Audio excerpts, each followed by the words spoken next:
Middle class सबसे ज्यादा tax देता है।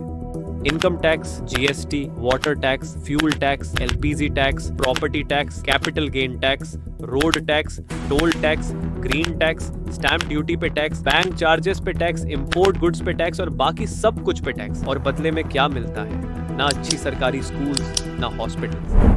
मिडिल क्लास एक वो स्थिति है जहां आप एक सर्टेन इनकम लेवल पर होते हो, लेकिन वेल्थ बढ़ा नहीं पाते या हायर इकोनॉमिक स्टेटस तक नहीं पहुंच पाते। इसका मतलब सैलरी तो बढ़ती है लेकिन सेविंग्स नहीं, क्योंकि खर्चे भी उसी स्पीड से बढ़ जाते हैं और सेविंग्स या इन्वेस्टमेंट्स के लिए कुछ बचता ही नहीं। The government thinks about the middle class. While the middle class struggles, India's middle class is shrinking. Bharat का बढ़ता हुआ neo middle class Indian aspirations का पावर हाउस बना हुआ है। तो मिडिल क्लास के साथ ये प्रॉब्लम सालों से क्यों होते आ रहा है?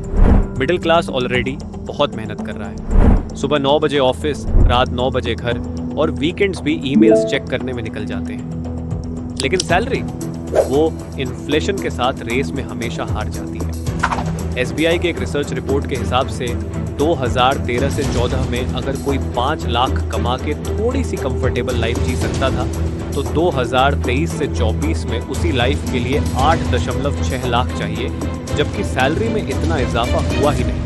और ऊपर से आटा, चावल, दाल से लेकर स्कूल फीस तक हर चीज के दाम आसमान छू। इन्फ्लेशन लास्ट 5 साल में 5.7% सालाना बढ़ी, लेकिन मिडिल क्लास की सैलरी ऑलमोस्ट फ्लैट है। और जॉब मार्केट, वो तो और भी बुरा है। सीएमआई के मुताबिक मिडिल क्लास में अनएम्प्लॉयमेंट रेट 9% से ऊपर है और देश के आधे अनएम्प्लॉयड लगभग 1 करोड़ 6 लाख मिडिल क्लास के हैं। टाइम्स ऑफ इंडिया के इस आर्टिकल के हिसाब से आईटी कंपनियों ने 2023 में 20 साल में सबसे कम जॉब्स दी। एआई के चलते कंपनियां अब 10 लोगों का काम 2 लोगों से या चैटबॉट्स से करवा रही हैं। जैसे कुणाल शाह, जो क्रेट कंपनी के फाउंडर हैं, वो कहते हैं अगले 10 साल में 90% जॉब्स खतरे में आ सकती हैं। मतलब आप, मैं और लगभग हम सब अगले साल तक जॉबलेस हो सकते हैं। अब जब प्राइमरी इनकम ही इतनी मुश्किल से मिल रही है, तो जो लोग साइड हसल्स की सलाह देते हैं उनको रियलिटी चेक नहीं मिला। आपको हजारों यूट्यूबर्स मिलेंगे जो बोलेंगे कि फ्रीलांसिंग करो, ऑनलाइन कोर्सेज से सीखो, साइड इनकम करो। लेकिन आप ही सोचिए,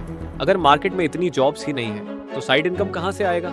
मिडिल क्लास ऑलरेडी अपनी जान लगा रहा है, और कितना काम करेगा पूरे दिन ऑफिस के बाद? कहाँ से फ्रीलांस करेगा? तो मिडिल क्लास करे तो क्या करे? मैं आपको 5 प्रैक्टिकल स्टेप्स बताऊंगा और मैं दावे के साथ कह सकता हूँ कि अगर आपने उसमें से एक भी स्टेप को फॉलो कर लिया तो आप मिडिल क्लास ट्रैप से निकल सकते हैं। तो चलिए शुरू करते हैं। सबसे पहला है अपने खर्चों पे नजर रखना। इसके लिए हर महीने का बजट बनाओ और देखो कहाँ पैसे लीक हो रहे हैं। जोमैटो, स्विगी, नेटफ्लिक्स या वो कॉफी शॉप के डेली 200 रुपए के कैपुचिनो में जा रहा है, इनको कम करो। जैसे राज जो मुंबई में रहता है और 50,000 महीने कमाता है, उसका खर्चा 40,000 तक जाता है। फोन ईएमआई, दारू, पार्टी, बाहर खाना, रेंट, सब्सक्रिप्शंस। रेंट को छोड़ के बाकी चीजों में अगर वो 5,000 भी बचा लेता है तो वो एक बड़ा स्टेप है। एफएमसीजी कंपनियों ने तो हमें बेवकूफ बनाया ही है। जैसे मैगी का पैकेट जो 12 रुपए में 80 ग्राम से 55 ग्राम का हो गया है, पार्ले जी 110 ग्राम से 140 ग्राम, और आपकी फेवरेट कोला कैन भी अब छोटी हो गई है। ये है श्रिंकफ्लेशन जो इन्फ्लेशन का भाई है। मिडिल क्लास के पैसों को चुपके से खा जाती है। दूसरा स्टेप है सही इन्वेस्टमेंट्स करना। जो थोड़ी सी बचत होती है उसे सही जगह लगाओ। अगर राज अपने नशे और फिजूल खर्चे से बचा हुआ 5,000 रुपए को किसी भी लॉन्ग टर्म इन्वेस्टमेंट्स जैसे mutual funds, stocks, real estate या गोल्ड में करे तो 20 साल में वो 50 लाख तक बना सकता है। वो कहावत है ना, make money work for you. पैसे को काम करवाना पड़ता है, तभी वो और पैसा बना के देता है।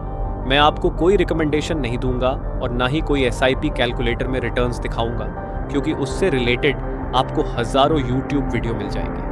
पर मैं एक रिकमेंडेशन जरूर दूंगा कि आप ईएमआई और लोन का चक्कर छोड़ दो। वो महंगी गाड़ी या आईफोन में इन्वेस्ट मत करना, क्योंकि पहले तो आईफोन के लिए किडनी बेची जाती थी, अब तो मर्डर भी हो रहे हैं। स्टेप 3, लोन और ईएमआई से बचो।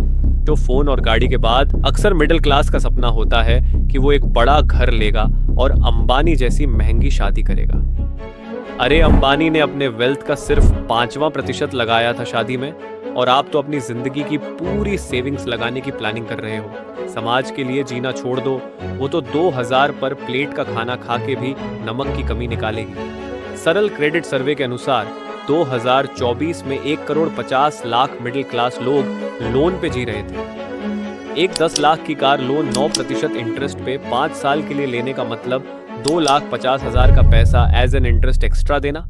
समाज के लिए जीना छोड़ो, अपने फ्यूचर पे फोकस करो। और स्टेप 4, फ्यूचर सिक्योरिटी के लिए एक इमरजेंसी फंड बनाओ। इस फंड में इतना पैसा होना चाहिए कि कल के डेट पे अगर आपके पास जॉब नहीं रही तब भी आप अपनी लाइफ कम से कम 2 से 3 महीने तक मेंटेन कर पाओ और घर से पैसे ना मांगना पड़े। और जॉब की बात छोड़ो, अगर कल कोई मेडिकल इमरजेंसी आ जाए तो क्या करोगे? उसके लिए पैसे रखे हैं आपने या अपनी आईफोन बेचनी पड़ेगी? फाइनली स्टेप 5, जो आपके कंट्रोल में तो नहीं है पर आप अपनी आवाज जरूर उठा सकते हो, वो है टैक्स का बोझ। और सरकारी सर्विसेज मिडिल क्लास सबसे ज्यादा टैक्स देता है। Income tax, GST, water tax, fuel tax, LPG tax, property tax, capital gain tax, road tax, toll tax, green tax, stamp duty पे टैक्स, बैंक चार्जेस पे टैक्स, इंपोर्ट गुड्स पे tax और बाकी सब कुछ पे टैक्स। हर चीज पे जीएसटी लगता है, आटा, दाल, पनीर, सब पे। एक सैलरीड पर्सन पूरी इनकम पे टैक्स देता है, जबकि कंपनियां सिर्फ प्रॉफिट पे। और बदले में क्या मिलता है? ना अच्छी सरकारी स्कूल्स, ना हॉस्पिटल्स। प्राइवेट स्कूल्स की फीस हर साल 10 से 15% बढ़ रही है और प्राइवेट हॉस्पिटल्स में एक ऑपरेशन कराने जाओ तो लाखों निकल जाएंगे। सेलिब्रिटीज जैसे सुहाना खान या अमिताभ बच्चन खुद को किसान या एग्रीकल्चरिस्ट बोल के टैक्स बचा लेते हैं, लेकिन मिडिल क्लास वो तो बस टैक्स देता है और पिसता है। अब टाइम है सरकार से सवाल करने का, क्योंकि सरकार कहती है मिडिल क्लास ही देश की इकोनॉमी का इंजन है, लेकिन इस इंजन का फ्यूल अब खत्म हो रहा है।